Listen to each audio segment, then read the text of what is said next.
Hello everyone.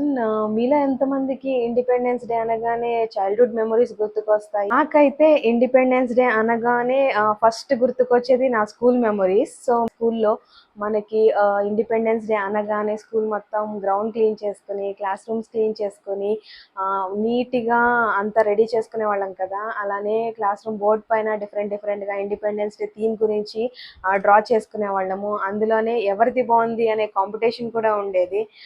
And అలానే ఈ craft వస్తాయి కదా, పేపర్ క్రాఫ్ట్స్ తో డిఫరెంట్ గా క్లాస్ రూమ్ అంతా డెకోర్ చేసి, స్కూల్ అంతా డెకోర్ చేసి, నెక్స్ట్ డే అమ్మని హడావిడి చేసి, అర్లీ మార్నింగే లెగిసి యూనిఫామ్ అంతా ఐరన్ చేసుకుని నీట్ గా రెడీ అయ్యి స్కూల్ కి వెళ్ళే వాళ్ళం కదా. అక్కడ స్కూల్ కి వెళ్ళాక గెస్ట్లంతా వచ్చి గంటలు మనకి స్పీచ్లు ఇస్తా ఉంటే, బాబోయ్ ఎప్పుడైపోతుందా ఈ స్పీచ్ అన్ని వెయిట్ చేస్తూ లాస్ట్‌కి స్కూల్‌లో ఇచ్చే చాక్లెట్స్ అండ్ స్వీట్స్ తీసుకొని ఎంతో హ్యాపీగా తినేవాళ్ళం కదా. ఇండిపెండెన్స్ డే అనగానే మీకు ఏం గుర్తుకొస్తుందో కమెంట్ రూపంలో తెలియచేయండి నాకు. అలాగే ఈ వీడియోకి ఒక లైక్ చేయండి.